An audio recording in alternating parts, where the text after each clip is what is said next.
na-depress nung kasagsagan po ng lockdown. Bali, wala na pong trabaho si Kapeso Mix TV. Wala na po siya, wala nang kinikita sa araw-araw. So nagtatanggalan na po ng mga trabahador. Kaya sobrang depressed po talaga kami. May mga baby pa kaming pinapagatas, dinadiaper. Kaya relate po ako sa buhay nilang mag-lola. Kaya Oo, kasi nakaka-relate ka, alam mo kung bakit. Kasi dati pala kayo mahirap. Tapos nagkaroon ng pandemic. Tapos na-depress kayo mag-asawa. Mahirap kayo.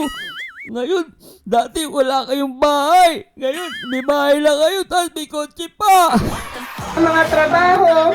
Kaya yun po yung goal namin bilang isang charity vlogger. Kami po hindi nagyayabang sa social media. Hindi po Hindi kayo nagyayabang, kaya pala yung Eureka ni Beyonce, binalag niya. May video. Mga impokrito. Hindi kayo mabanata ng mga kapwa-reactor ninyo. Galit na galit sa kalingap. Pag daw tumutulong, may video. Di ba? Imposible ulan. Charity vlogger nga. Nagbibideo mo, pwet ng aso. O, di ba? O ngayon, asawa mo, binidyoan yung pagtulong niya kay Beyonce. Nagbibigay ng mga plastic na, ewan ko, orokan ba yun? Binidyohan. O, di ba? Di ba banata ng mga kapwa-reactor nila? Kasi kapwa-reactor nila, kakampi nila si Kapeso. Mga impokrito, mga walang yan. Panginoon, wala siyang kasalanan. Hindi niya ginudge yung babae. Ang sinabi ng Eh, Panginoon, makinig kayo ha. Kayo ha, tinatawanan niyo asawa ni Kapeso. Oh, masama daw man judge. Oh, makinig kayo rito. umayo ka at huwag ka nang magkasala. Mm. So, ang Panginoon po ay hindi nag-judge sa babae. Binibigyan niya ng pag-asa yung babae na magbago. At lalong-lalo na tayo, mga tao lang, wala tayong karapatang mag-judge Tama sa kapwa naman. natin. Oo, tama yun. Kasi ang Panginoon nga ay hindi nag-judge. Tayo pa kayong mga makasalanan. Tama, oh. Kayo pinagtatawanan nyo ha, inusgahan nyo ha. Oh, yan, oh. Dapat patakot tayo sa Panginoon Tama, sa lahat ng oo. ating ginagawa. Amen. Oo. Hindi ka nag-iisa. Pero kasi ganito yon. Sir Alvin Caceres, no? Salamat sa pag-share mo dito sa totoo sinabi mo, no? Sa Bible, wala tayong karapatan humusga. Tama 'yung sinabi niya, guys. No, tandaan nyo guys, ang paghatol ay sa Panginoon. Nakasulat 'yan sa lumang tipan, no? Hindi tayo pwedeng humatol sa kapwa, no? Paanong hatol? Bawal kang humatol. Nasasabi mo may impyerno 'yan.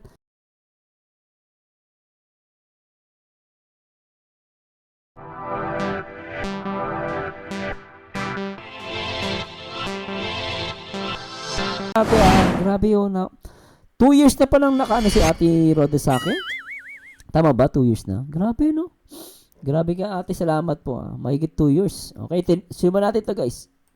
Ay, grabe po. Electric pa. Helicopter para sa atin. Helicopter po para sa inyo, Nanay Lumina. Kaya binapurado na po. At ako magpapasalamat na rin po. Total, nandito Ano daw? na naman ako. Ay ako'y nais na magpasalamat sa pamilya Matubang, kay Kuya Barsantos Matubang, kay Madam Edna, kay Pambalang Kalingap Brother po, at sa lahat ng ating kalingap dito. Kayo po ang instrumento ng ating Panginoon. Ano po? Kaya marami po tayong nababagong buhay. Dinamay mo pa ang Diyos. Tapos di pala totoo pinagsasabi mo. Sinabi mo pang kayo ang tunay na instrumento ng Diyos. Diba? Dinamay mo pa ang Diyos sa kalokohan mo. Impokrito ka. Number 1 na impokrito ka sa lahat. Kapesot. Biri mo, dinamay mo ang Diyos. Kayo po ang kayo po ang instrumento ng Diyos. Dinamay mo sa kalokohan mo. Sinungaling ka pala.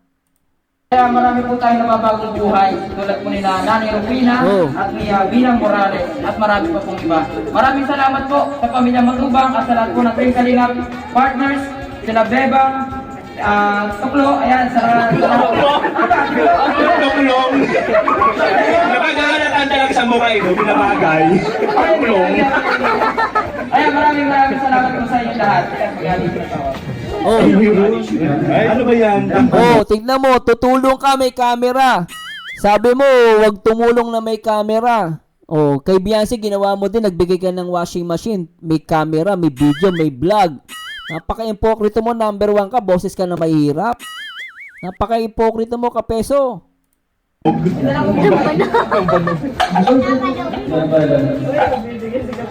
Magbibigay ka, may cash pa. Ayun oh. Ayun daw, yung kapal ng Mapipilahin ko. Mapipilahin ko.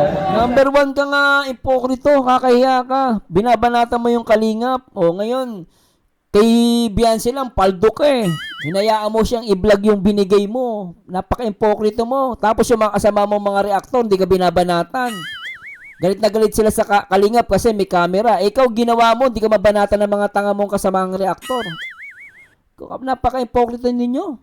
Galit na galit kayo pag tutulong. Dapat na walang camera. Hindi nyo mapunay si Kapesot. Mga bubong putya. Shit! Puro kayo din!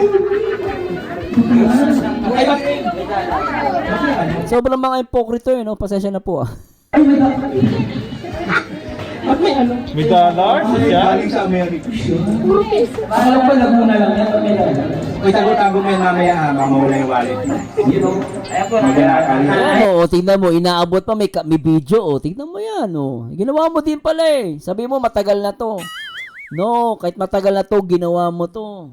Kasi ngayon kasi may bahay ka na, may kotse ka na. Oh, 'di ba? Maganda na buhay mo. Kaya pwede ka nang bumanat. Wala ka nang pakialam kahit makasira ka ng kalingap. Ganda na kasi buhay mo eh. May negosyo ka na. Ako po si Karen Oro as sa YouTube is Kapeso Kapeso Warriors Live. Magandang araw na Rufina. Yan po. Face mask, please.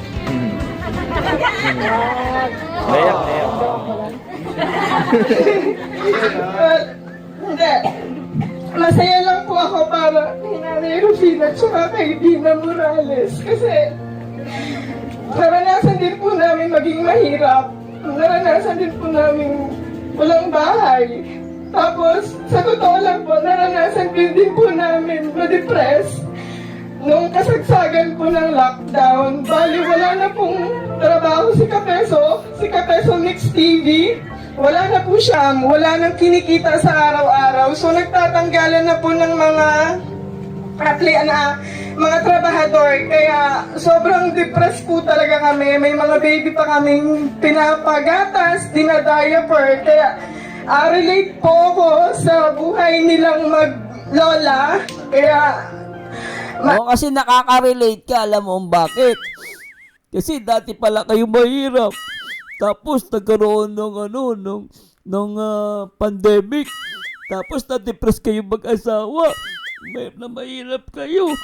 Ngayon, dati wala kayong bahay. Ngayon, may bahay lang kayo, tapos may kotse pa. Kayo. Sobra-sobra eh. Ibig sabihin, natulungan din pala kayo ng kalingap. Ano nangyari sa inyo mag-asawa? Ano nangyari? ako'y nagpapasalamat sobra-sobra kay Kuya Bal. Sobra-sobra talaga. Ngayon, binabanatan nyo ng sobra-sobra mga punyeta. Pasalamat lang sobra-sobra. Ngayon, balat kayo ng balat, sobra. Ako'y nagpapasalamat sobra-sobra kay Kuya Bal. Tama Kasi na. kung walang matubang, Tama na. wala lahat to. Di po ba? Tama ako? Tama! Tama na! Tama na! Tama na! Punyeta, papasalamat pala kay Kuya Bal. Ay. Tama ako? Tama ka! Sinungaling asawa mo. Asawa mo, pukpukin mo sa ulo. Sabi mo sinungaling. Kung walang matubang, kung walang Kuya Bal, walang mahihirap. Di ba po? Hindi po ba? Walang mahihirap na matutulungan sa ngalan ni Kuya Bal. Siyempre, nagpapasalamat ako sa Panginoon kasi siya yung sinimula ng lahat. Kumbaga, si Kuya Bal lang yung binigay niya or si Kuya Bal lang yung naging daan para matulungan yung maglola. Kaya, yun po, saludo po ako kay Kuya Bal. Saludo ka kay Kuya Bal. Saludo ka. Ay, tama.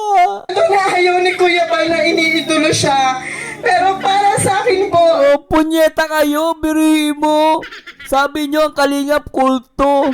Ayaw ni Kuya Bal iniidolo siya. Pero ikaw, iniidolo mo. O, di ba? Punyeta talaga tong asawa mo. Sinungaling eh, di ba? Panati ko tong mga Kalingap. Eh, ikaw nga, iniidolo mo. Ayaw ni Kuya Bal iniidolo siya. Iniidolo mo. Sinong tanga? Di ba? Ikaw. Oh. Tulo siya. Pero para sa akin po, si Kuya Val, Oh. kung walang Kuya Val, wala lahat po. Kaya maraming salamat Kuya Val. Oh, diba? Kung wala si Kuya Bal, wala yung kotse nila, wala yung bahay nila, pati yung hanap buhay nila. Sabi niya eh, walang Kuya Bal, walang lahat ng ito. Hindi kasama, isama na natin yung kotse nila, bahay nila, di ba? Di ba doon galing yun eh? Tinulungan sila eh. O, tuloy natin. Maraming salamat Kuya Val.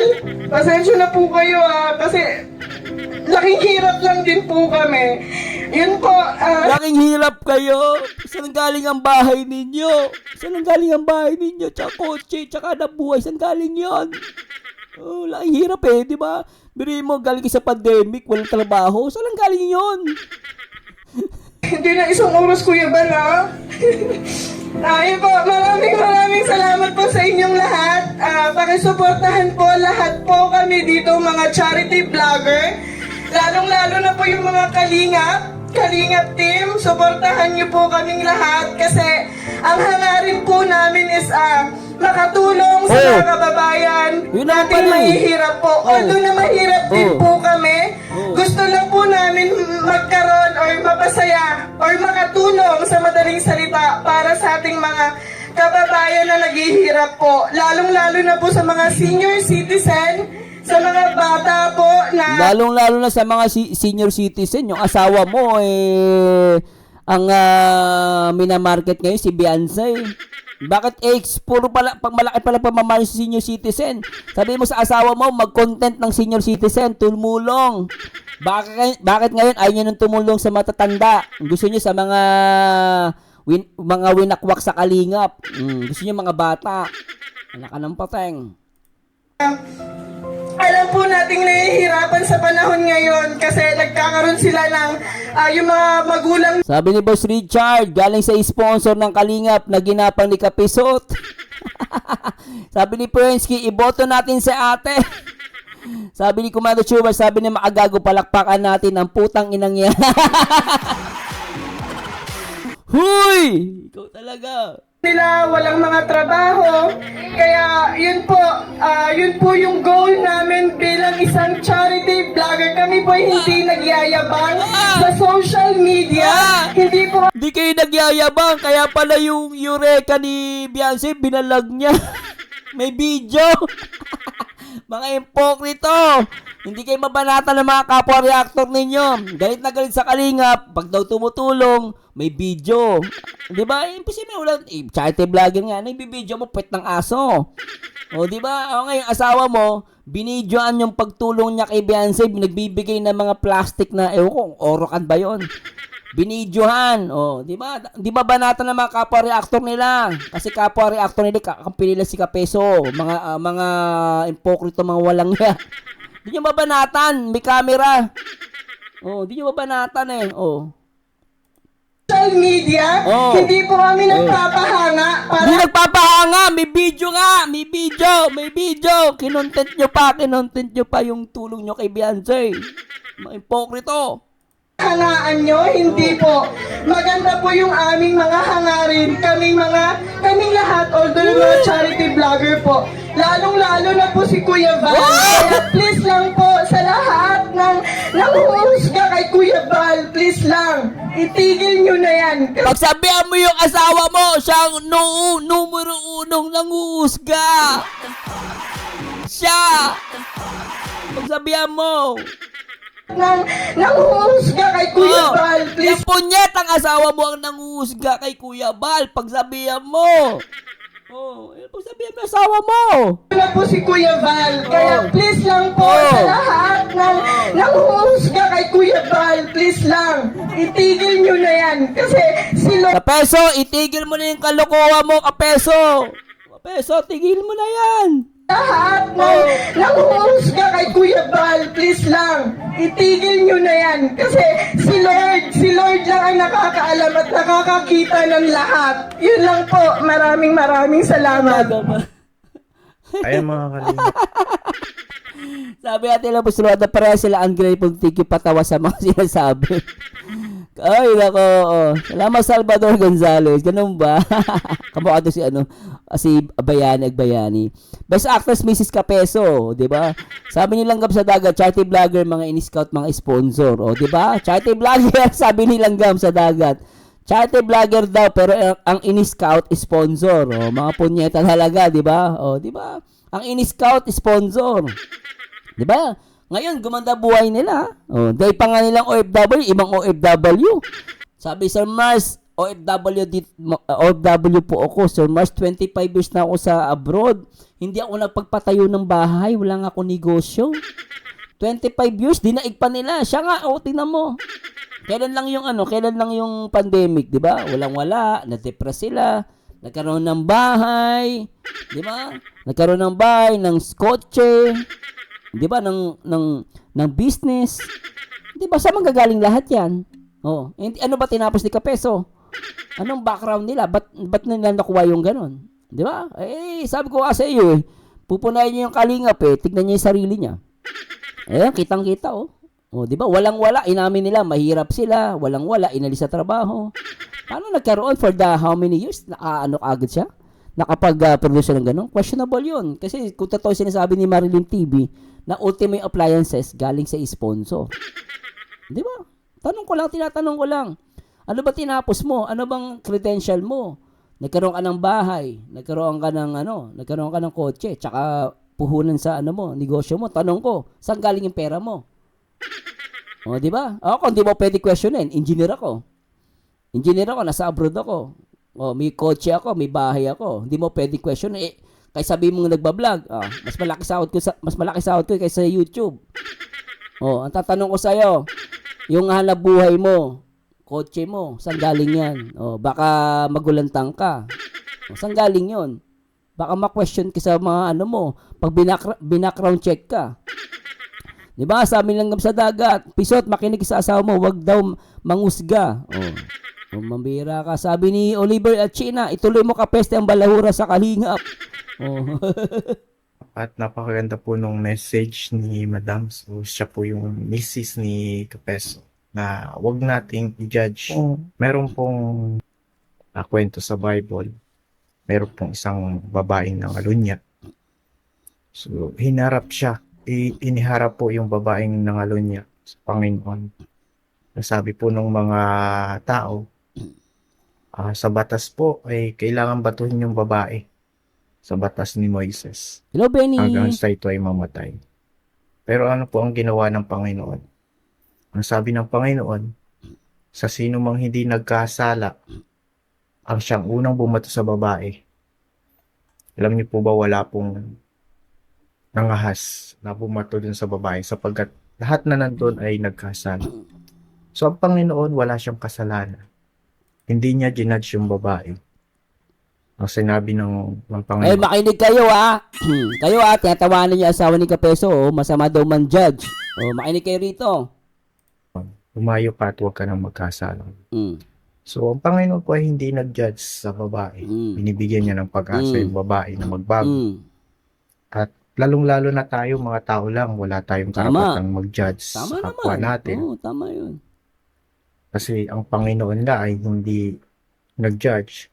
Tayo pa kayong mga makasalanan. Tama, Kayo pinagtatawanan nyo, inusgahan nyo, yan, Dapat matakot tayo sa Panginoon sa lahat ng ating ginagawa. Amen, Hindi ka nag-iisa. Pero kasi ganito yon. Sir Alvin, Caceres, Salamat sa pag-share mo dito sa totoo sinabi mo, sa Bible, wala tayong karapatan humusga. Tama 'yung sinabi niya, guys. Tandaan nyo, guys, ang paghatol ay sa Panginoon. Nakasulat 'yan sa Lumang Tipan, Hindi tayo pwedeng humatol sa kapwa, Paanong hatol? Bawal kang humatol. Nasasabi mo may impyerno 'yan, wala nang pag-asa. 'Yun ang mali. Okay? Pero yung mga ganitong klase, hindi naman din bawal na magsabi ka na ang isang tao ay masama. ang tandaan nyo guys, ang paghatol sa Panginoon. Hindi tayo pwedeng humatol kahit kanino. O ikaw may impyerno ka, bawal yon. Hindi mo pwedeng gawin yon.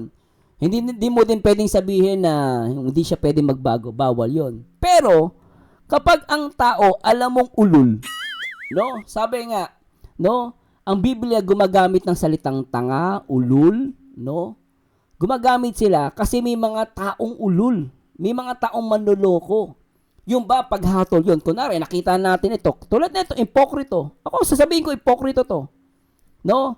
May sinasabi siya na mabuti sa kay Kuya Bal. Then, after ilang taon, binabanatan na nila at hindi maganda sinasabi nila kay Kuya Bal. Ako ba yung nagkakasala kung sabihin kong ipokrito to? Masama ugali ng asawa niya, si Kapeso? Masama ba yun? Ako yung mahatol. Hindi ako mahatol.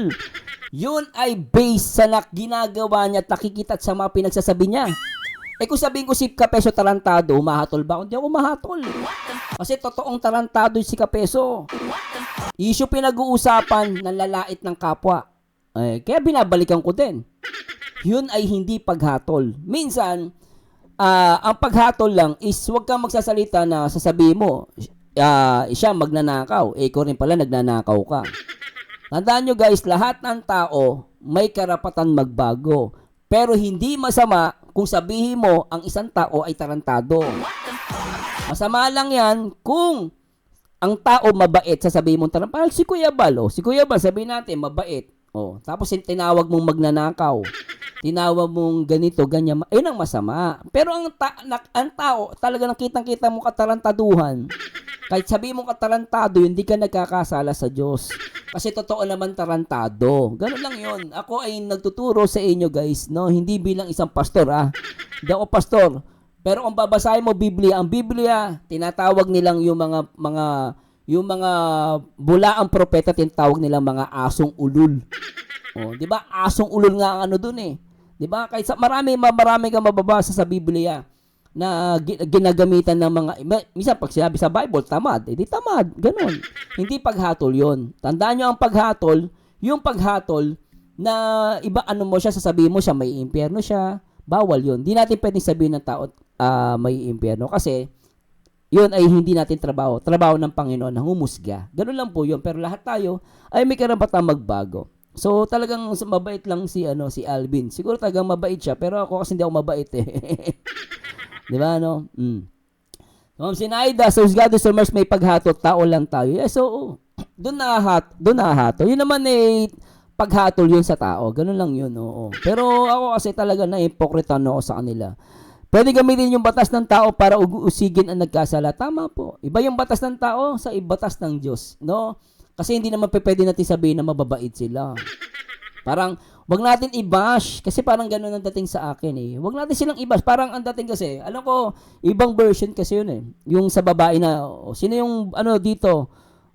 Kasi babatihin daw yung babae. Kasi nga, batihin nyo nga yung hindi rin walang kasalanan. Alam ko iba yung version nun eh. No? Pero yung pagbato kasi, yung paghahatol, hindi sa tao. No? Kunwari, babatuhin mo, ba't mo papatayin yan? Kasi pag binato mo ang isang tao, meaning ng pagbabatuhin mo, papatayin mo. Wala kang karapatang pumatay ng tao. Tandaan nyo, wala kang karapatang pumatay ng tao. Pero yung paghatol na sinasabi niya, para kasi, ang dating sa akin kasi, wag nyo i-bash kasi, kayo din naman may nagkasala eh. Parang ganun. Tama naman yun. Pero syempre, hindi naman pwede maging ipokrito tayo na mali ginagawa kay Kuya Bal. Hindi natin, sabihin natin si Kapeso mabait. Di ba? Mabuti si Kapeso. Hindi naman pwedeng ganun. Di ba no? Alam naman natin si Kapeso talagang may ugali ito. Hindi naman pwede maging ipokrito. Sabi ko si Kapeso mabait. Hindi nga ako nababaitan dyan eh. Di ba no? Ganun lang yun guys.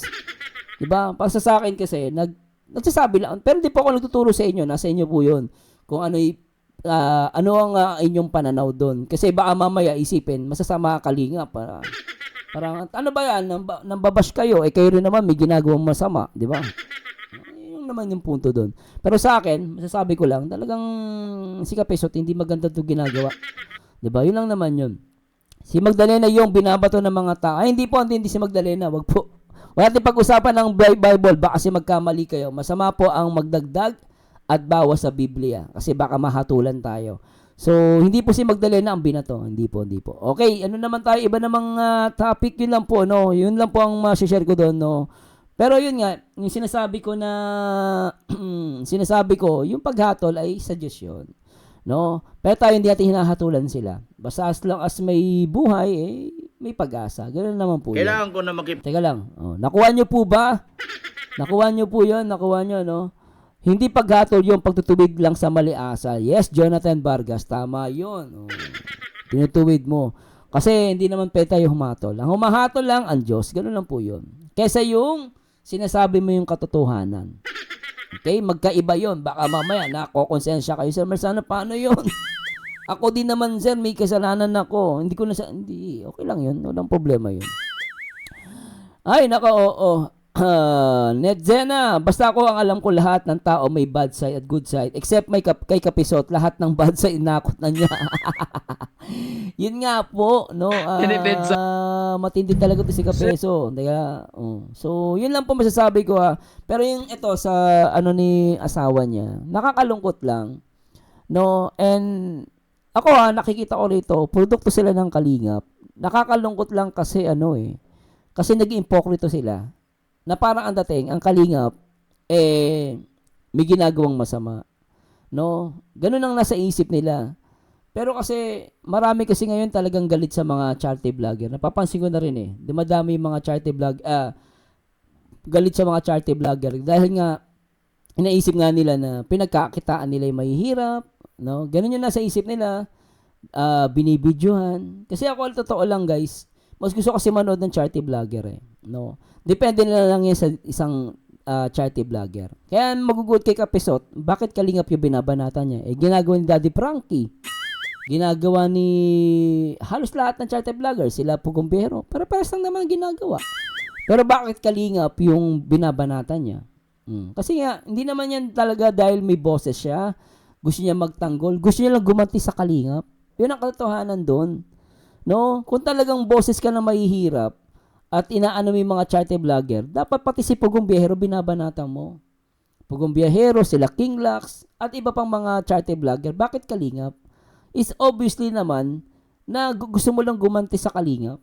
Aminin mo man sa hindi. Kasi napahiya ka Dahil nalaman yung kalokohan mo na magtatayo ka ng grupo, napuna ka ni Kuya Bal. Ngayon nadali ka. Di ba Lexa, dapat doon papasalamat pa din sila, mabait pa din si Rab, kaso may hangganan ang kabaitan. Iba na Alawi, nagpapabahay din siya, di ba? Si Iba nagpapabahay na, di ba? Oo, sabi ni Lexa, si Kapisot napahiya yan dahil nabisto kasi siya. Yun ang totoo doon. Napahiya lang yan at talagang makikita mo sa kanya, gusto niya lang gumanti sa Kalingap. Hindi talaga yan para maging boses ng mahirap. Hindi po totoo yun. Yung mga viewers niya lang, niloloko niya talaga yung mga viewers niya. 'Di ba So, ako tsaka anyway, nandito na yung kaso niya kay Panoorin natin yung kaso.